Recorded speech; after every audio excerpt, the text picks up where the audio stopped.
Hello বন্ধুরা, তো চলে এসেছি আবার একটি বিশেষ গুরুত্বপূর্ণ আপডেট নিয়ে।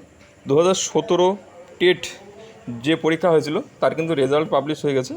তার উপরে ভিত্তি করে 9533 একটা প্যানেল হয়েছিল এবং সেই প্যানেলের উপরে বর্তমানে কেস চলছে। তো সেখানে কি হয়েছিল যে 2017 যে টেট পরীক্ষা হয়েছিল কিন্তু তার রেজাল্ট বেরিয়েছিল।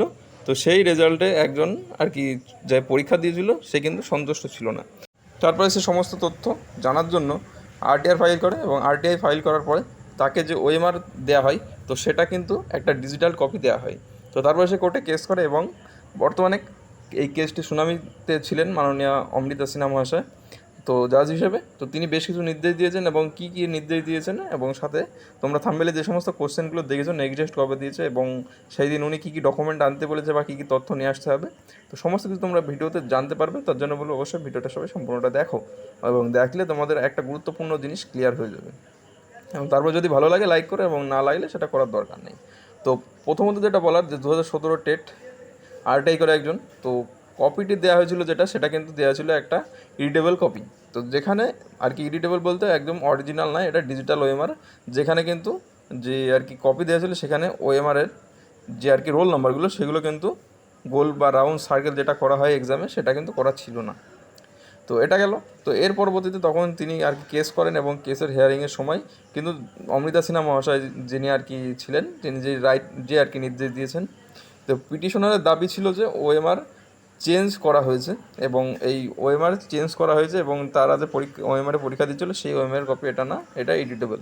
তার বিচারপতি দেখতে চান যে মেশিনগুলো মেশিনটা দিয়ে এই ওএমআর রিড করা হয়েছে, তো সেই রিড করা ওএমআর মেশিন অ্যাকচুয়ালি সেটি কি ওই সার্কেল করা ছাড়াই রিড করতে পারছে এবং কিভাবে রিড হচ্ছে, তো সম্পূর্ণটা তিনি নিজের সামনে দেখতে চান এবং কিভাবে হচ্ছে সেটাও দেখতে চান।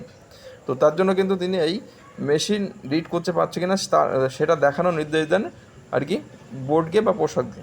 তো 14 আগস্ট এই রিপোর্ট কিন্তু তাদেরকে পেশ করতে হবে কোর্টে। তো 14 আগস্ট পরবর্তী যে আছে, তো সেটা নির্দেশ দিয়েছেন। নেক্সট হিয়ারিংয়ের ডেট আছে 2017 যে টেট প্যানেল যে ছিল ওএমআর মামলা সেখানে।